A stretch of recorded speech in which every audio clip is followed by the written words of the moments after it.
New Thought Media Network.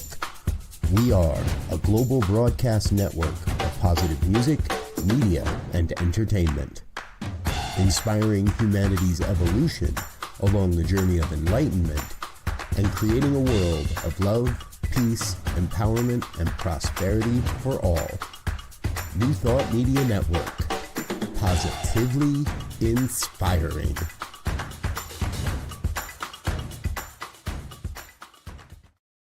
New Thought Media Network proudly presents A Science of Mind Saturday Conversations.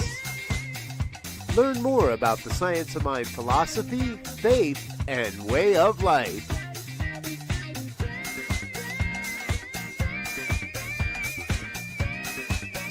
Join our team of experts for a weekly deep dive discussion.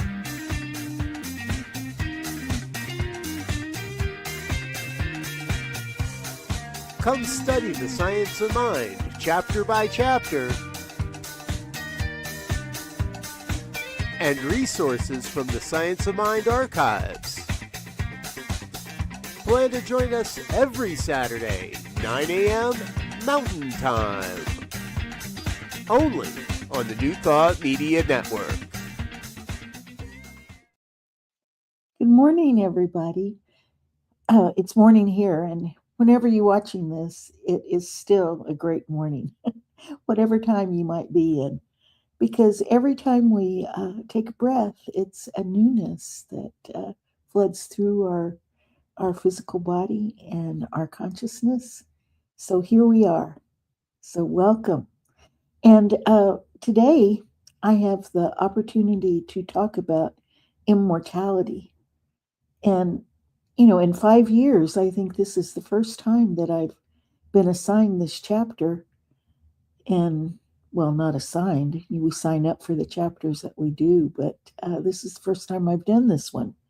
So it's really interesting because we get to look at how Ernest Holmes couched immortality, how he talked about it, and how he kind of incorporated also our desire, in terms of when we think about immortality, what that actually kind of conjures up for each one of us. And it's very interesting. And also, this is when we get to really interrogate some of the work that Ernest Holmes did, and we get to say, oh, that's interesting. And he didn't have this information available to him when he was doing this writing. So it kind of pushes us forward, knowing that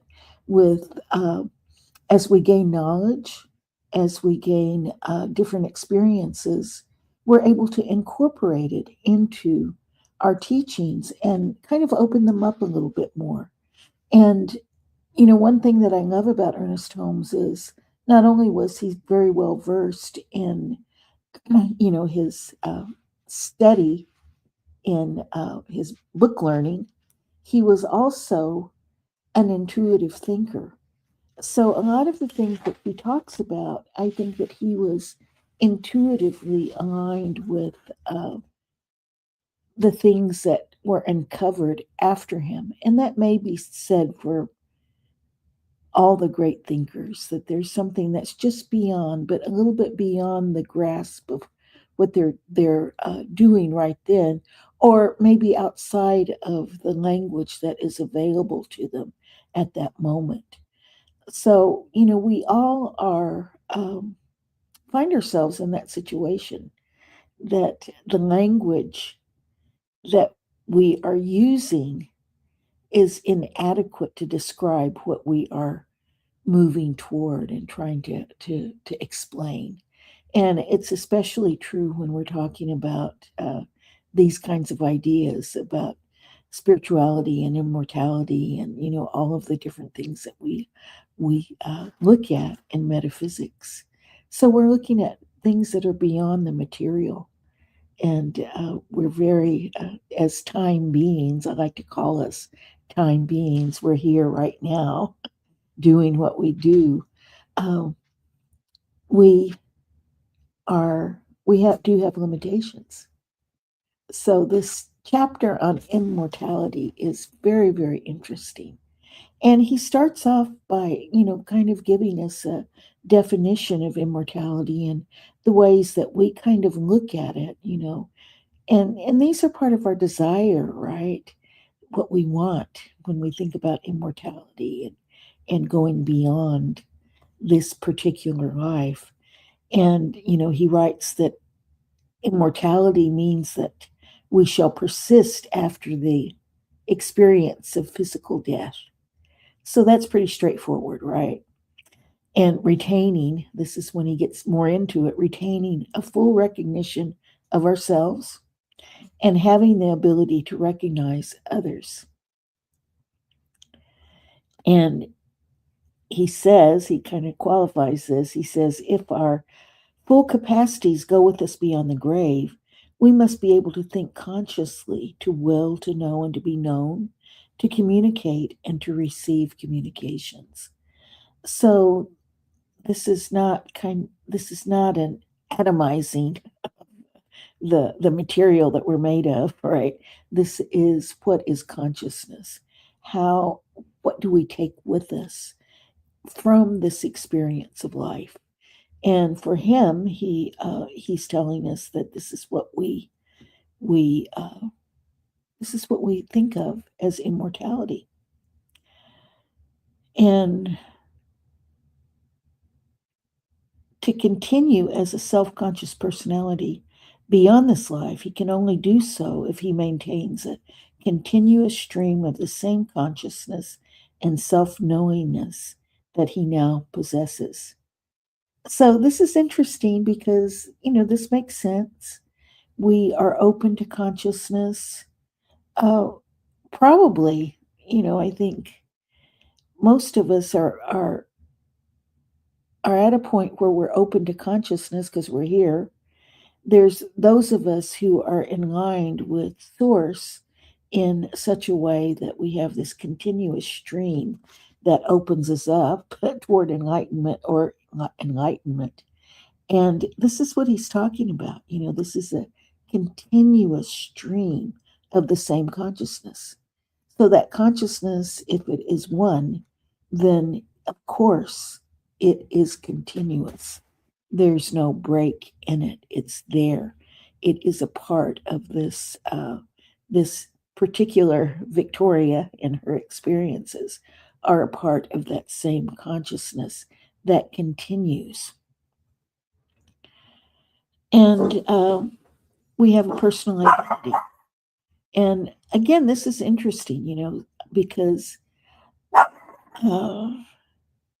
we have all kinds of identities, and we create an identity as we move through our life with circumstances, our birth circumstances, our ethnic identities, what we're taught, how we're brought up.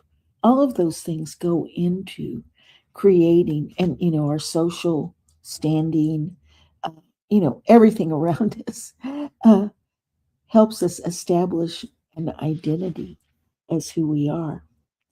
And he says that this identity creates this memory. We have these memories, and it binds one sequence of the old life to the new.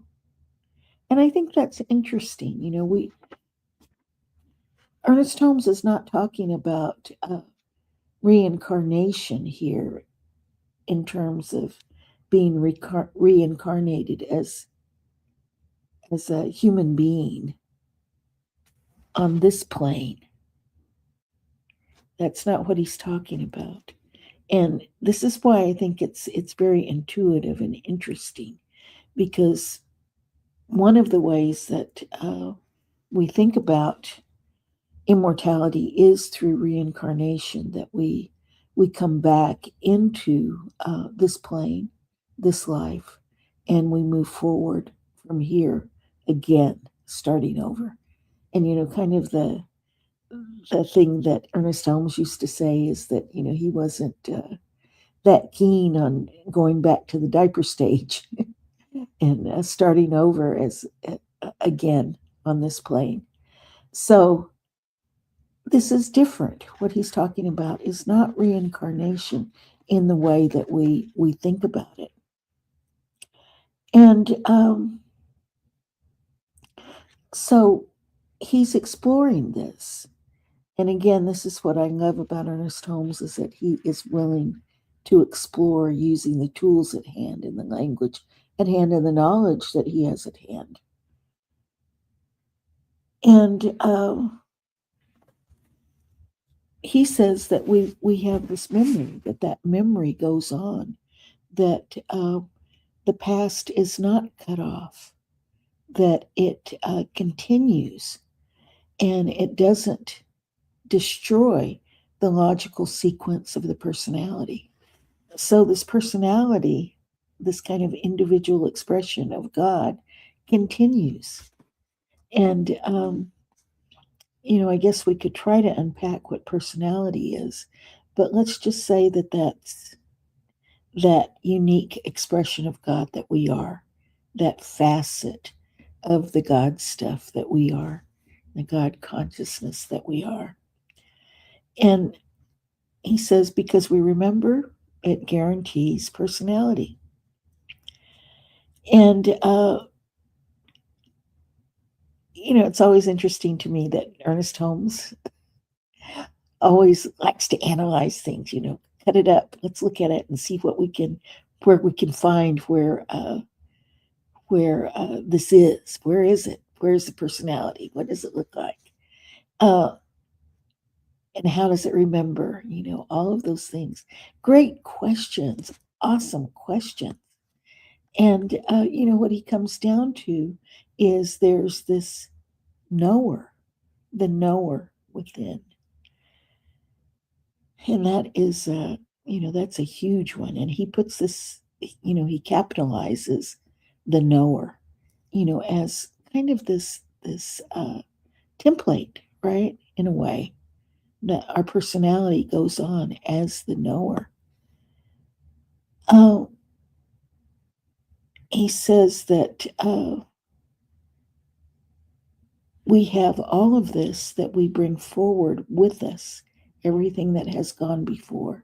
And I think that this has something in common with reincarnation in terms of the way that we think about it, that yes, our experiences come with us, that we kind of act out and perfect our lives through our experience and into the life after life.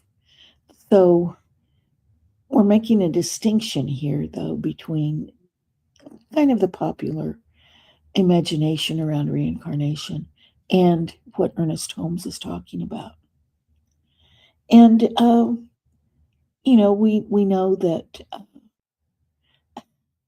we're here, right? And Ernest Holmes says, don't go into that. We're here, right? That's evident. We are alive. We are present. And, there's probably a lot of things that are going on right now that, there's folks who talk about the sim and that kind of thing, that we are a part of this big computer game, and we are really not here. And, that is kind of hard to imagine us as not thinking, feeling, subjective humans, right? That we are nothing more than something that has no autonomy or creativity or any of that. And in some ways, I think, yes, this is an outgrowth of where we are right now and the kind of technology that we have, and our current state of knowing. But we're getting at something that is outside of those kinds of material considerations, and we're going back to what it is to be human. What is this human experience, and what is it beyond this particular form. And, Ernest Holmes doesn't outline exactly what is beyond this particular human form, or if, in fact, we retain a human form in a different plane. So this is very heady stuff, just thinking about our own immortality and what goes on. Are we just spirits in the ether, or atoms, floating through space? What is it? What is it about us? And I think it comes back to that idea that yes, there is this amalgamation of our personality that has um, come about over time, that we know and we recognize who we are as those individual emanations of God.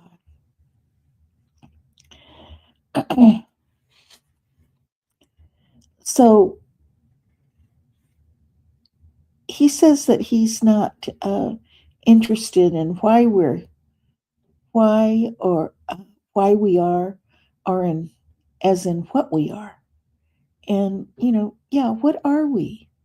What is it to be in this human realm right now, or on this plane, experiencing ourselves as human? And that's a big question. So he goes into, what is it to be human? Well, first of all, there's a body. There's a body. This is a human body. I recognize other humans when I see them as a human body. I recognize myself in a human body, right? I look in the mirror, there's a human. So I recognize that human body. And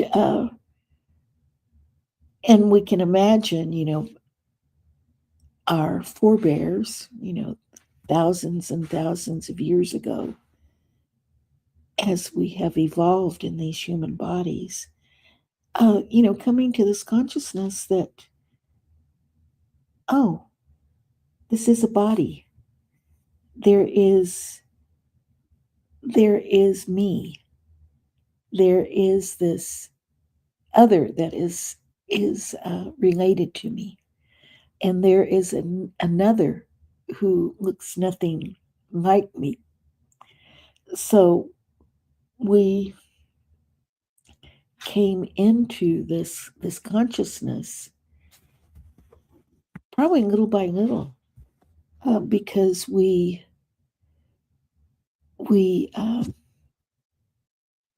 have this innate.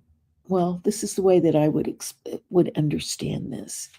We have this innate knowing that we are all a part of this huge wholeness, right? That we are a part of creation. That, to me, that is innate. We know it. When we start to recognize all the different parts of it, then we can come into consciousness. And when we know ourselves as a part of the whole, not the whole, but a part of the whole, then we start to have an awareness of our individual selves. And that is how we have evolved to know this individual self. And this is present for everyone. Everyone has this capability to not only be a part of the whole, but also to extract out of that this individual experience.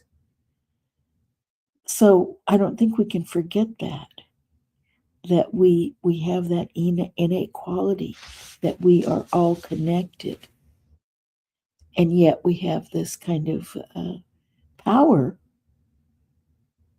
through experience that we have this separate identity as well.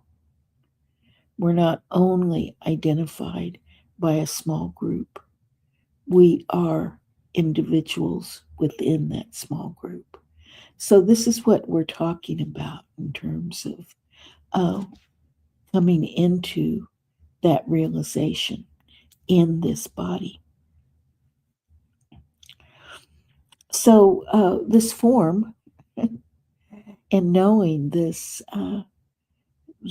being self-conscious of who we are, and knowing, kind of knowing there's something here. We have to have a body for expression, and that seems like that's self-evident. So he says that is the concrete manifestation. This body is the concrete manifestation of God existing in time and space. And like I said, we are time beings. We live in a particular time and a particular space. In this form, we have a particular time in this form. That's our birth date, right? When were you born? For Asian people, it's time of conception on. So we get to add an extra year, right? So when did we come into being? And there's an end to that in time in this particular body. So he also says, this body is for the purpose of, it's a vehicle, it's only a vehicle for life to express itself. And I think of life as God, right? God is life. God is love. And I could use any number of those words to describe what God is or what spirit is. This is what we're in, right? We're in life. We're in love. We're in abundance. All of these qualities that we use to describe the source, those are all words for God. And, and I think this is also beautiful that Ernest Holmes says the physical universe is the body of God, the manifestation of God. So the entire universe is the body of God.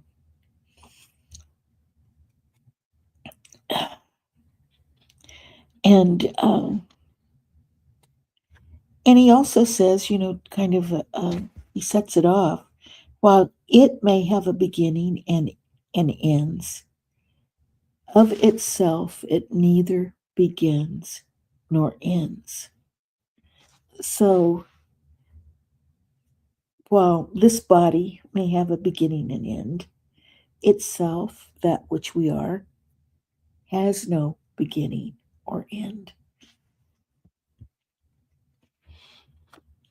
So spirit comes into manifestation, into body again and again, right? It's just expressing.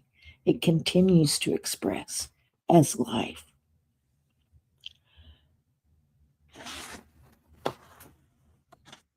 So he goes also into, the next question. Shall we have a body hereafter?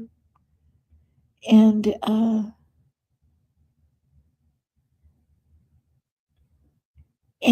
again, this is interesting how he posits this.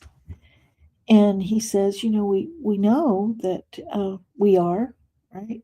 I know I am.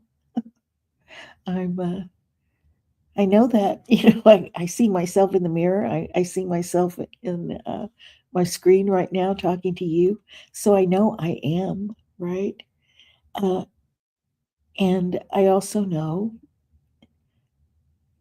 I imagine I will know when this body ceases to be, when I'll still know, right? I'll still know that. And yet he says that we will know that something tangible has left this plane when we die, right? When this body dies. And I'm not going to say we die, I'll say the body dies. This vehicle, when this particular vehicle is spent, there's something tangible. He says there's something tangible that leaves that body. And if you have ever accompanied anyone in this process of the death of the body, there is something that you can feel that has departed, and it is tangible, that it is gone from this inert form. It is gone, and yet intuitively we can feel that it is also still there, right? It still exists. It still exists. So we can feel that as human beings. We have the capacity to feel that and experience that.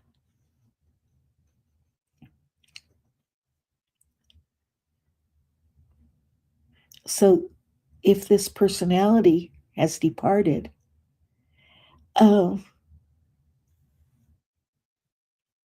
there is this personality that is still there. And he says, the soul needs a physical body here, or else it would not have evolved one.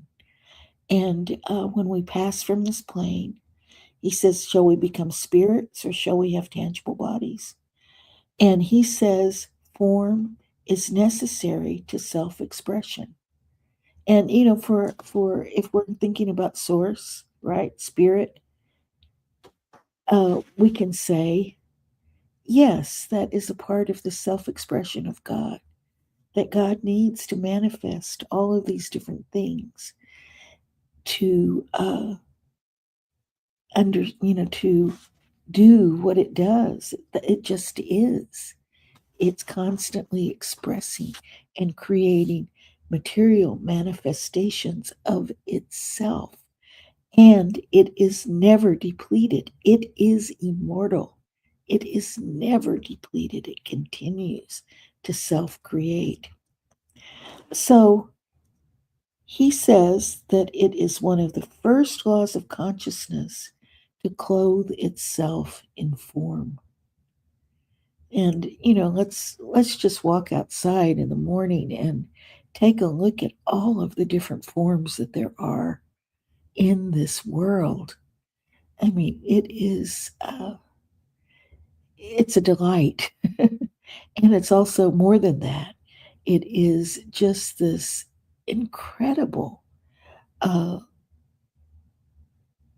magical sacredness that we experience when we look around us at form, that consciousness clothes itself in form again and again and again in so many ways.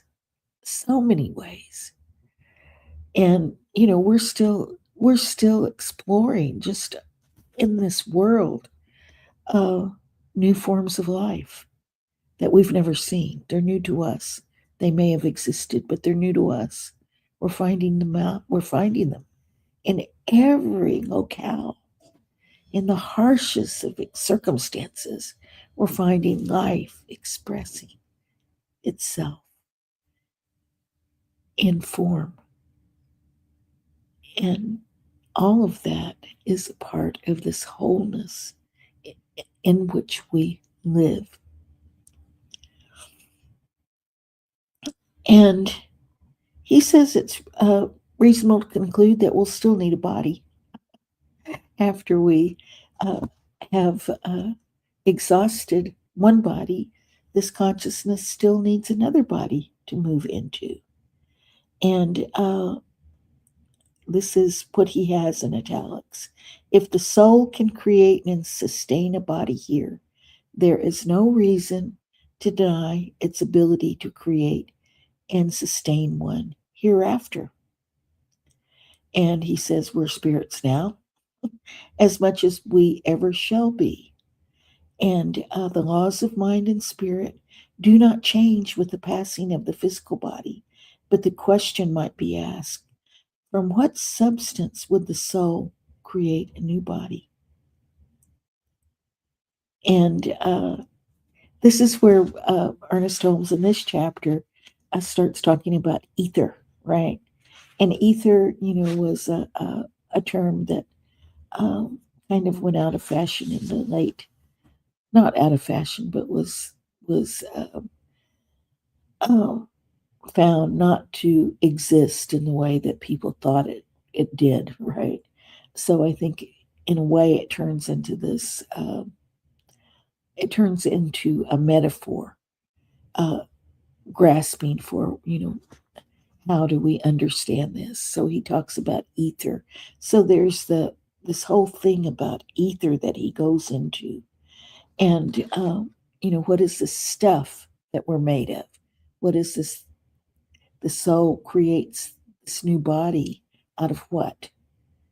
And again, we're looking at the soul, individual soul, but we're also looking at the whole idea of soul, how it works, and as the template for all soul, right? So, what does an individual soul make, or what does that big soul make us, this individual soul, out of?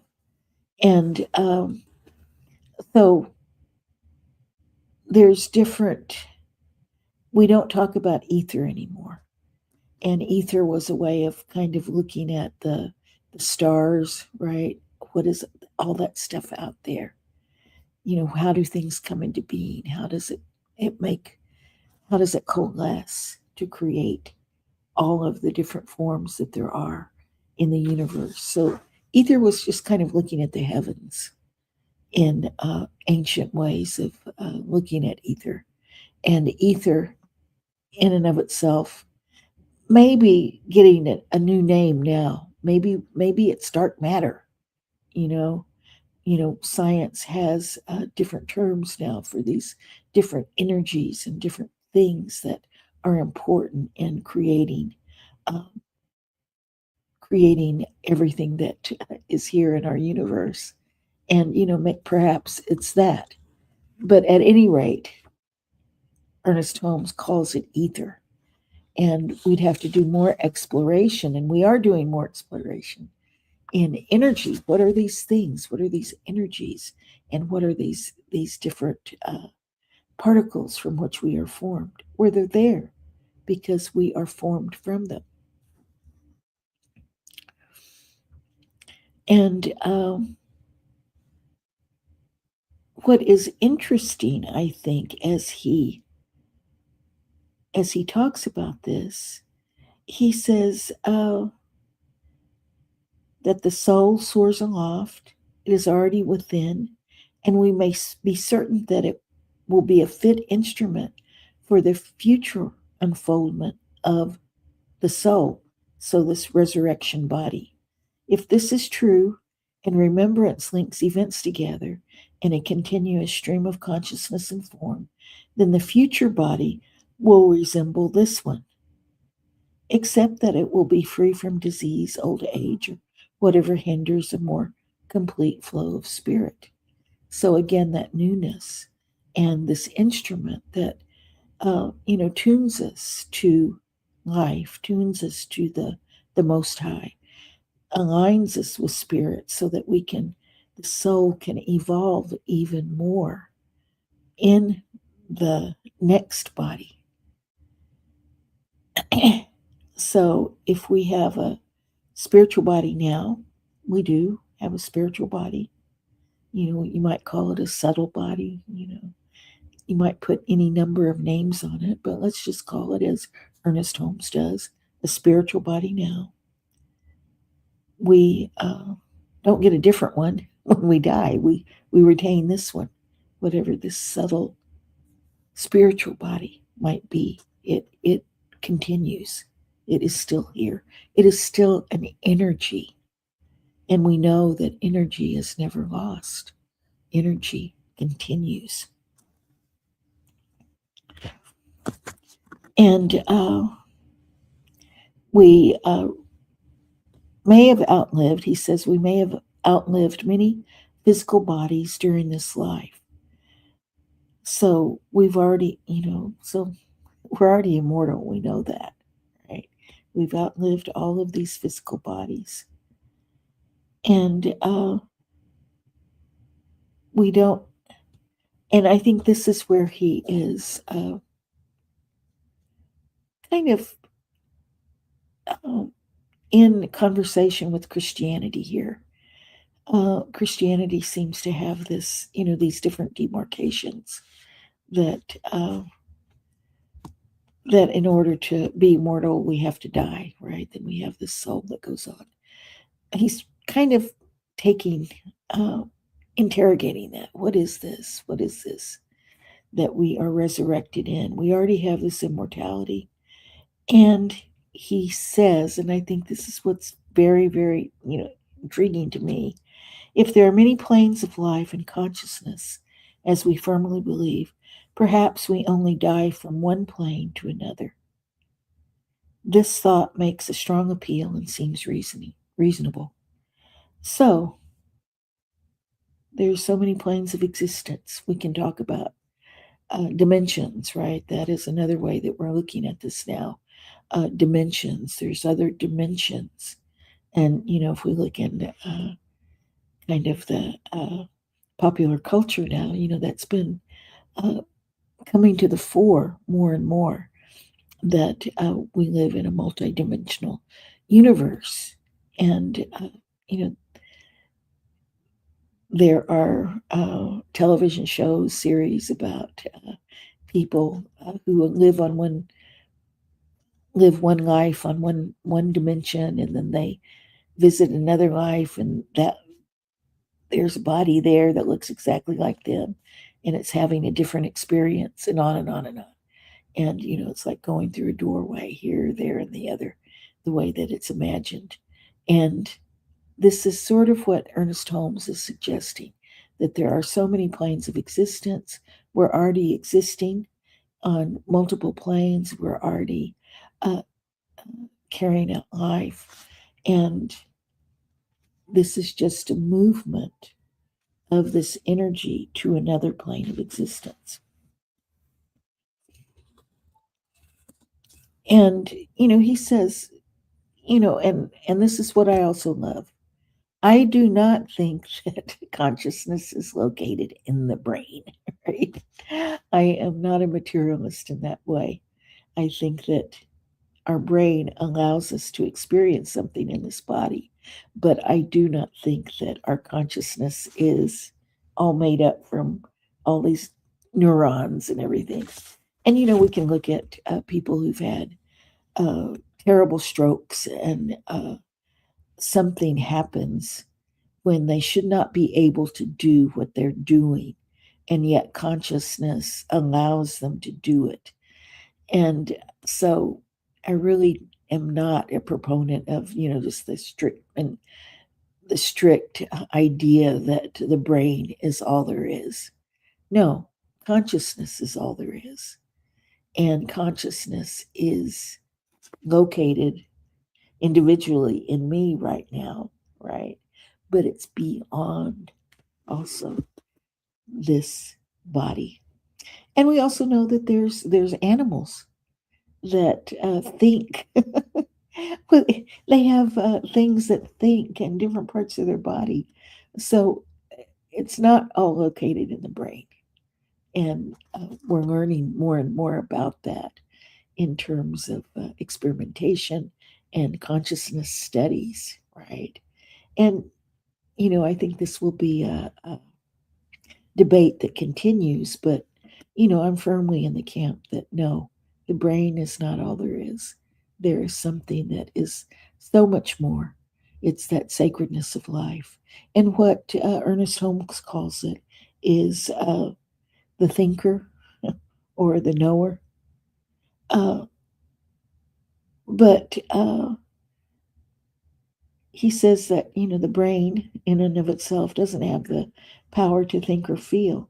And it doesn't. There is that thinker and knower that is consciousness. We can't just take the brain and say, okay, think. No, it won't. There's something else in this totality of our being that makes it possible for us to continue to grow spiritually and to have this experience as a human being. So he writes in, loud words here, all caps. The thinker alone can think. And, I know that I'm a thinking, feeling human being or entity, whatever we want to call myself in this body, in this particular form.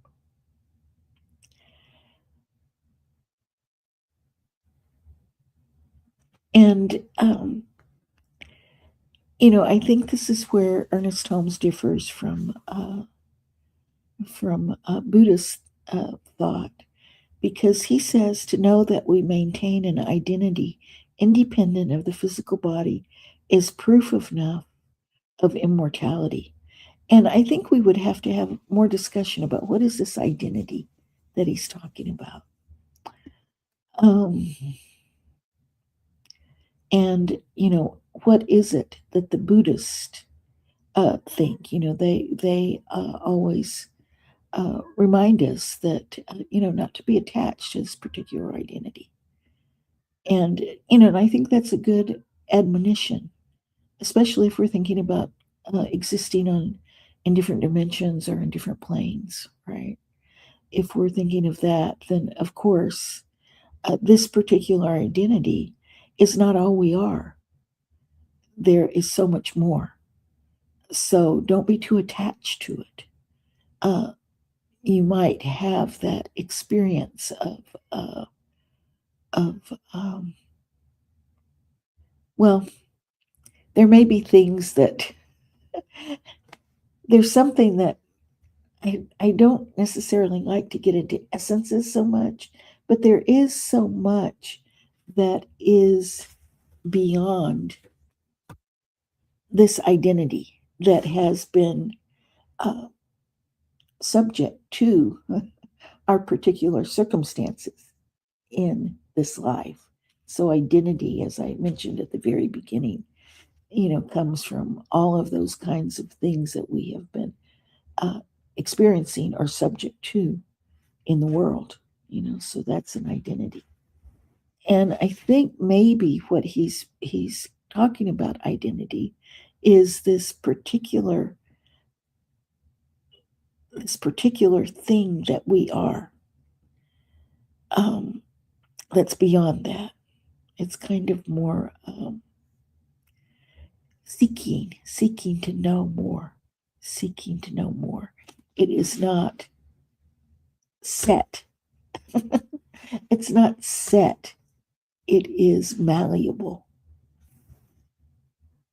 And I hope that you're staying with me in this because it is very heady stuff, right? And we have that goes on. That's what goes on.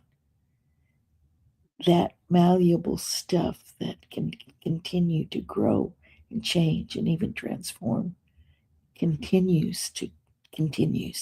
So that is the identity that continues. It's got all of these things that it's picked up, right? And we can even look at, our genetics, for example.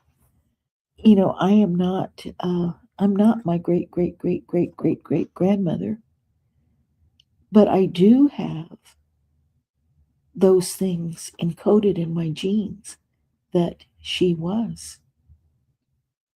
It's there as knowledge.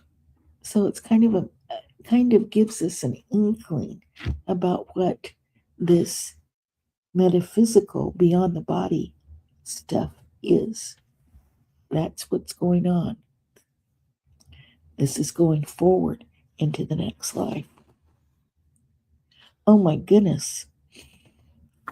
Well, I just looked at the time and I realized that we are almost at our time.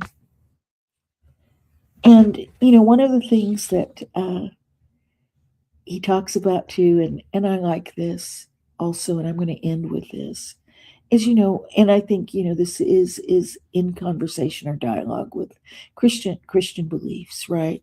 What of reward and punishment? So, are we going to go to heaven? Are we going to go to hell in this immortal body? And we have to think about it differently, he says, that we are experiencing life, right? And it is our job here to experience life, to correct our mistakes. And there's no reward waiting for us out there, right? The rewards are what we learn and how we interact with all of life and what we do right now.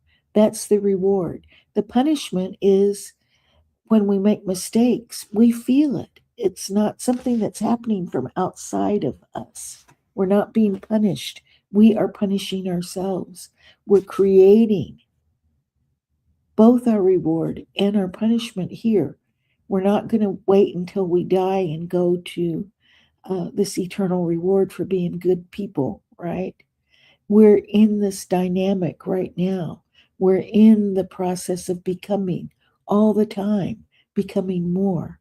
And as we move up this spiral in Ernest Holmes' metaphor, using Ernest Holmes' metaphor, we learn more and more and become more of who we are.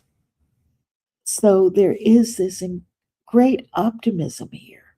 There's no heaven, there's no hell, only what we make of it.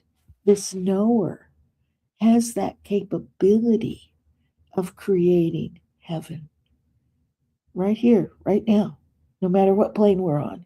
We have that capability. And we have this life eternal in which to do this.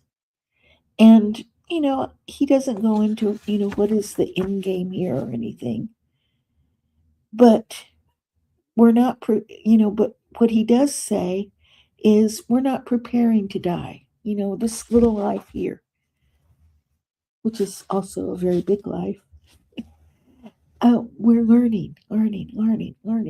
But this is like the ground. We're learning this. We're like children at play, learning. Okay, I hit my playmate and she hit me back and we got into this scuffle and then we made up and we love each other. That's we're learning. And we learn that we have these deep friendships. We learn about love. We learn to perfect that love. And through all of this, Ernest Holmes tells us that we're not preparing for death, for that eternal reward. We're preparing to live. We're preparing to live, continue to live. This is our continuance of this. And it is life eternal in this upward spiral of knowing, being aware, coming to this wonderful place of light. And I'm going to leave you with the poem that he has at the end of the chapter. When death shall come and the spirit freed shall mount the air and wander afar in the great nowhere, it shall go as it came, freed from sorrow, sin, and shame, and naked and bare, Through the upper air she'll go alone to that great nowhere. Hinder not its onward way, grieve not o'er its form of clay, for the spirit freed now from clod shall go alone to meet its God. So that's the everlasting thing, right? We are moving and going from one form into another form on a different plane. So his idea is that we go from plane to plane, we have a body that receives us, and we continue our work of understanding who we are. And in my understanding of this, I think that our work is to perfect love. Perfect love. And as we're learning and growing, we are always perfecting love. So everyone, have a wonderful week. And whenever you're listening to this, know that we are living, forever living, and be engaged in that life and love it and just love everything around you. And so it is.